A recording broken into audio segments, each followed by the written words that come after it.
I've been scrolling through the news articles on COVID-19 for my school project, and it's just so depressing to see and know that this is our way of life now. How I wish that this pandemic could just disappear and we can go back to our normal lives again. Hey, be more optimistic. There's many awful things that have happened during this time, but the silver lining is that businesses have started to learn along the way and adapted to surviving in Singapore. Oh really? I'm doing a paper now on finding beauty during these hard times. Do you know anyone that I can contact? Of course! One of the biggest victims in this pandemic has got to be the performing arts scene. One example would be theatre. Think about it. Their job thrives on having a live audience, but with the pandemic... Oh no, then how are they still staying afloat? And with the ever-changing rules in Singapore, doesn't that mean that they can't execute their plays as planned? That's so sad. Not necessarily. You know what?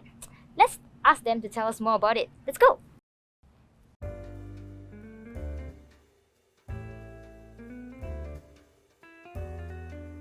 Hi, my name is Ivan Heng. I'm the founder and artistic director of Wild Rice.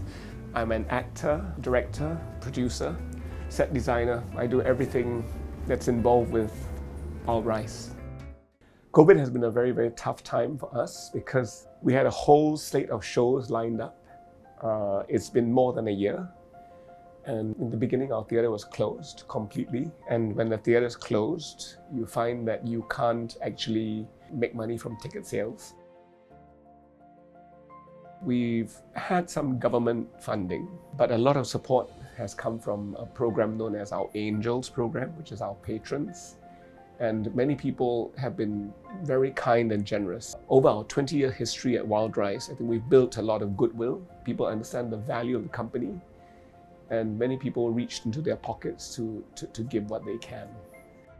When we went into circuit breaker, one of the first things that we thought that we should do, and it was the first time in the history of Wild Rice that we ever shared our works online.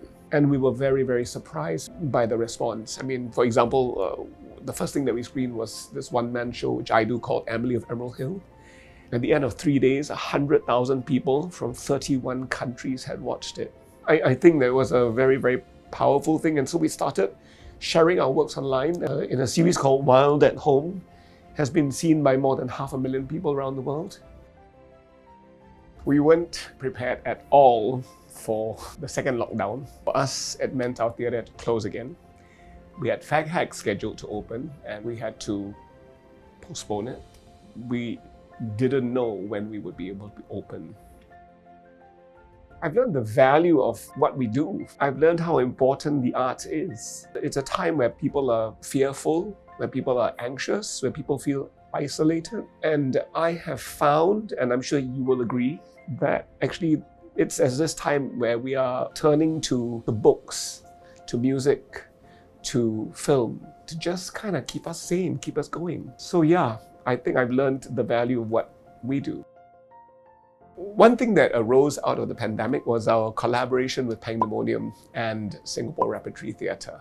We're always members of the company because we're so busy with our own work, we never think of collaborating with one another. When we started talking, we say, hey, maybe it's a good idea to work together. And then we wanted to do a film to just reflect on our experience. And it turned out to be a short film directed and written by Ken Kwek that really reached out to the community. And that led to a commission by the Singapore International Festival of Arts to do a play called The Commission. And it's comedy, it's very funny, but also very moving and very inspiring. And ultimately, it's a love letter to our arts community.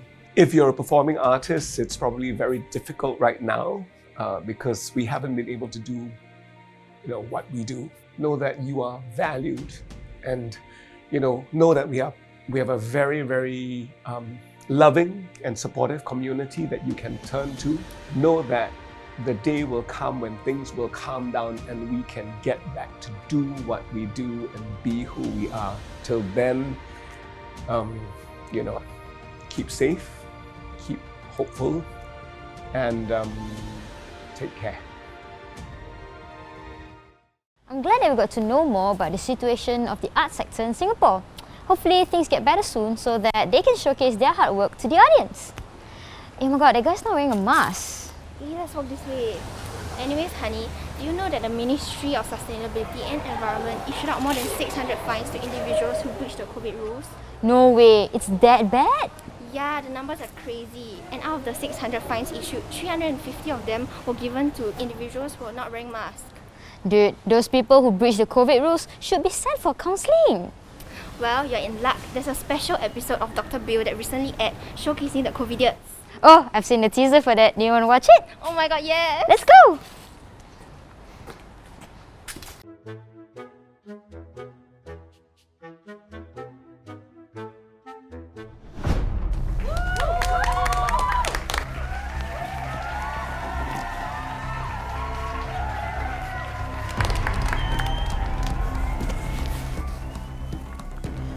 Today. Oh. We will be counseling the COVIDiots of Singapore.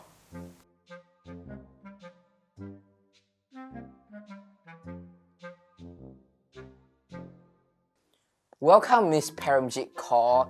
You're here today because you refuse to wear... Before you begin, Dr. Billet. Why are you calling that? Hey, that's Dr. Bill for you. I don't care. I'm a sovereign citizen, and that means... But, miss, you were referred to here from the court because you have 2 charges against you for refusing to wear a mask, and here's the video proof. So what's the Without a warning, what's your without a understanding? fine. What's your understanding? I'm a of the sovereign. I am a sovereign. See, this is something people are not going to know even what it is. They don't even know what being a sovereign is. It means I have nothing to do with the police. It means I have no contact with the police. They have no say over me. That doesn't even make any sense. Well, what do you have to say for yourself? If you're a person living in Singapore, you have to follow the rules, which is to wear a mask. Now you see, that's the thing, Dr. Bill. I am not a person. I am we, the people. That's 2 weeks in the ranch. Get off my stage. Oh my god. And don't you dare come back unless you have donuts. Welcome back, and now we have with us in the studio, June, who breached COVID circuit breaker rules more than 10 times doing... You know what? Let's just show the video. Hey guys, so I just got done with school, and after a hard day's worth of math, I really like to... Wait, what's that sound?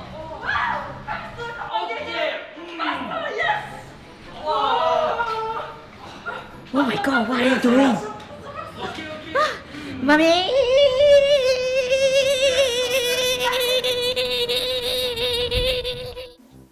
Aiya, why do you young people like to do these sort of things? On the stairs some more, so dirty.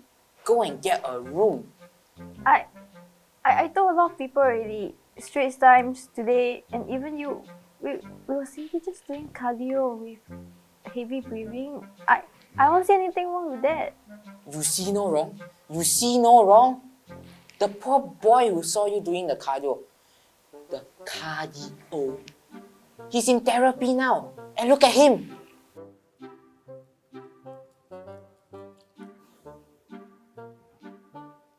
That's 1 year in the ranch for you. Get off my stage! On to our next COVIDiot, back when social gatherings were absolutely not allowed during the circuit breaker period. 16 friends decided to gather together at a flat in Sengkang. Oi, what are you doing? Stop using your phone. Oi, what's that for? Ooh, ML. Wait, quick. Let's watch what you did.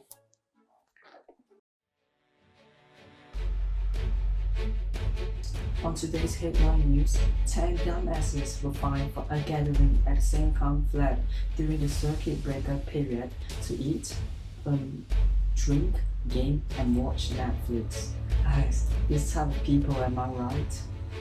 Anyways, 16 people allegedly went to a flat in Sengkang owned by 2 friends for a gathering lasting several hours, while at the same time making so much noise that neighbors called the police. Anyways, that's all the news we have for today. Thank you. Bye-bye. You're so Why you bad. keep killing me? Oi. Hey, we're live right now. Man, 16 people. You should save the party for later. There's 14 years in the range for you. Now get off my stage. No, it's not. That's what you get for breaking the law. You're just salty I won. No. You're the only one here who broke several laws. Okay?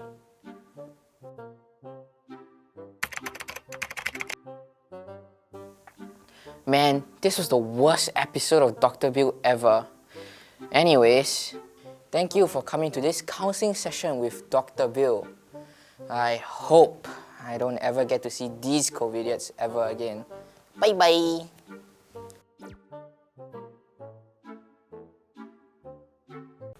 Honestly, I don't want people like this. Don't be a COVID idiot, okay? Not I record you and post online. Post that I want to be famous. Don't blame me one day you'll appear on social media. Crazy, you think I'll really do that? Anyways, wanna watch a movie together? Huh, movie again? Every time I come over, all we do is watch shows. But what else can we do indoors? Oh, I know what we can do. What the hell, honey? Don't scare me like that. Okay, I'm sorry. Anyways, I think I know what we can do online. I'm sure there are many things we can do.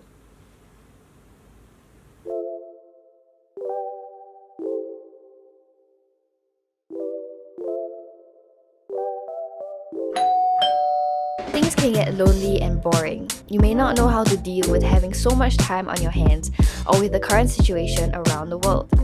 Are you struggling with the drastic life changes? Are they challenging your well-being and safety?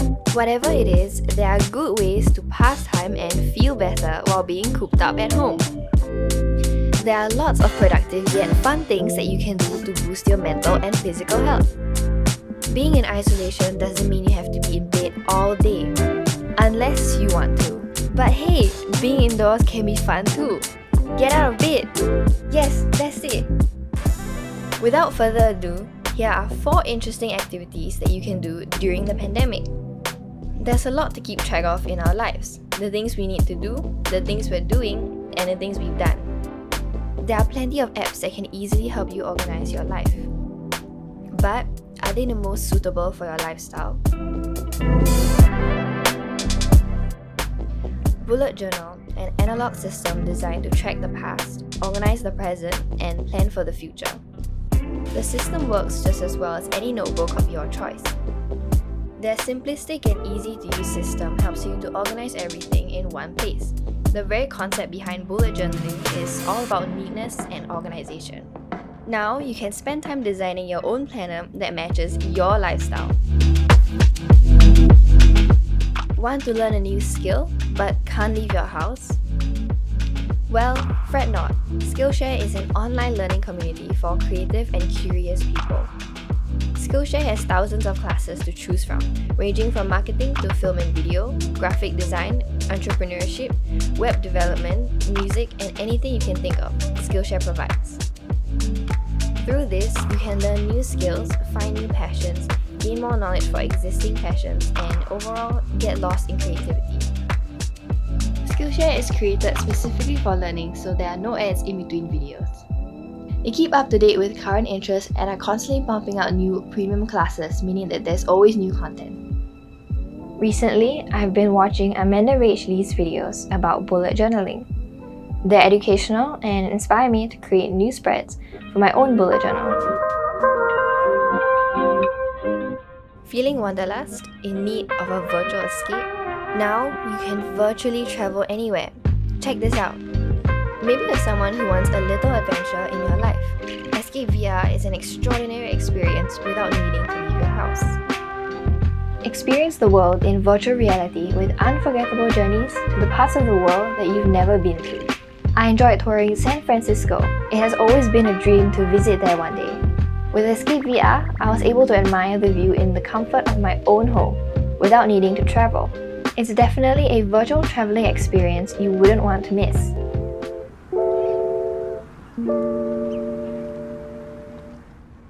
Now that you are spending more time at home, why not start a small business online? Let's find out how.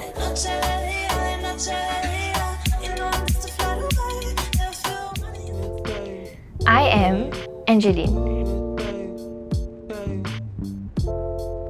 I have my own Instagram business called Work on the Way, where I upcycle clothes and turn them into one-of-a-kind pieces.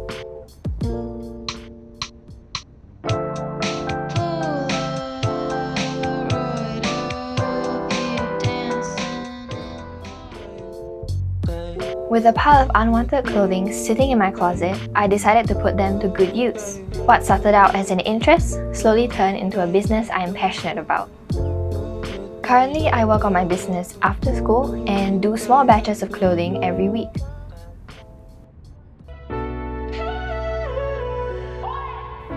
Yes, times are rough. People are finding themselves needing to be at home more. But know that it can be fun if we know how to spend our time indoors. To end off, remember to take care of yourselves and maintain social distance. Till next time, my friends. Bye! That's actually pretty interesting. I thought that everything was restricted, so I'm surprised that actually so many things to do. Yeah, but not only can you do these things during COVID, if you're feeling bored on a lazy Sunday, you can do it too. Oh yeah, that's true. And you get to do it at the comfort of your own home. Okay, I'm hungry. Let's order some food. Speaking of food, I heard that a lot of the hawker center stores are facing difficulties due to the pandemic. Huh? What do you mean? Well, I read some articles about how they're trying to survive during COVID. I don't know, it's just sad. Oh man, I had no idea this was going on. Hold on, look at this video. Due to the pandemic, many hawkers are struggling to survive. We found 3 hawker centers that are worth the mention. They are also featured in Where to Tapao on Instagram. Despite the pandemic and the loss of profit, these 3 owners still kept their heads up, Such as getting up early in the morning, providing meals to taxi drivers and collecting cans for the elderlies. well, what are we waiting for? I can't wait to meet them!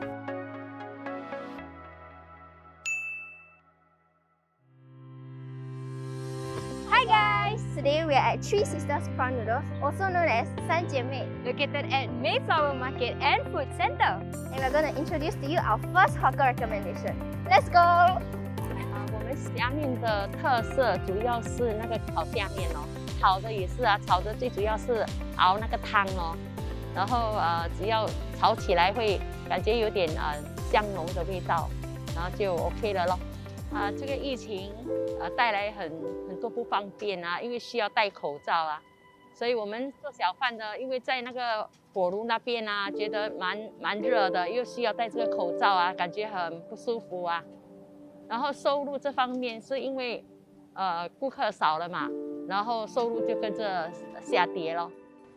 Although it is not halal, it looks really appetizing to me. And there's an abundance of ingredients on the prawn noodles. And for the taste wise, the noodles were very soft but still chewy. And I have to say that their effort of waking up at 4 AM every day to get the fresh seafood is totally worth it. The smell when she was cooking and then serving it to us, it was amazing. It made me drool. That's it for Mayflower Market and Food Center. On to the next location. Let's go! It's a brand new day and we're here at another hawker center. We have arrived at Joy's Kitchen located at Jalan Besar Food Center. And what's so special about this place is that a customer offered to pay 10 meals to the owner so that he can provide free meals for the taxi drivers. Oh, that's so sweet. Yes! I know I just had my meal, but how can I resist laksa? Okay then, let's go! Let's go! 我这个摊位只有2年半，其实本来我们这个摊位就赚的不多，我们预算说如果没有这个红利的话，我们因为有旅客，我们的收入会增加，所以我们其实below average 哦。When the noodles were first served to us, it looked so delicious. The kolomi had a plating of its own. The eggs and chicken were spread nicely across the bowl, and it smelled amazing. It tastes amazing too. The kolomi was something different and I've never tried such a noodle before. It tastes a little bit sweet, and I have to say that the chicken was really crispy and tender. There was the least amount of fat in it, and the minced meat was really well marinated as well. When the lomi was served to us, it looked so creamy, and when Wenqing was stirring it around, the gravy covered every inch of the noodles. I've tried other lomis before, but this one tastes a little bit different. The lomi was very flavorful, and the karage is very soft and tender. Not to mention the pork belly had its perfect combination of fatty and lean meat. The laksa looked like any typical laksa, but the taste was immaculate. The cockles were placed nicely on top of the noodles, and it looked so creamy. The taste of the coconut in the soup were very strong, and the noodles were smooth and silky. Although it's not halal, but I had fun with you, Wenqing. Me too. It's another day and we're finally at our last location, which is at Circuit Road Food Centre. And what better way to end it off with drinks? Oh, so good because I'm very thirsty. Let's go! 我是顺记的老板，今年53岁，这边做工20年了。一出来的时候会少顾客，因为没有人要出来嘛。那有一次我备到我忙的时候，人家备到的是0.06分。 变成我的水是快6，变成我亏本了咯。人家喝完的水哦，我就那个罐子我就收起来了，给那个狼哥跟狼弟去卖了一点现钱，我去做好人这样了，回归社会这样咯。I had their cappuccino and it's typically not one that I usually have. So I'm a huge fan of cappuccino, but this one was different. It had Milo powder on top. So if you didn't know what cappuccino is, it is milk, coffee and Milo powder at the top. So the only right way to drink cappuccino is to sip it from the bottom to the top. It's the only right way. And I tried the tea chino. It was my first time trying it. It's just surprising to me how tea and Milo could complement each other so much. I had the iced lemon tea. It was so refreshing. The iced lemon tea was more towards the sour side than sweet, and I think it's a really good drink for a hot day like today. And that's all I can introduce to you. We should all help out our local businesses, especially at hawker centres. And that's all for Chong Chong Campus. Bye!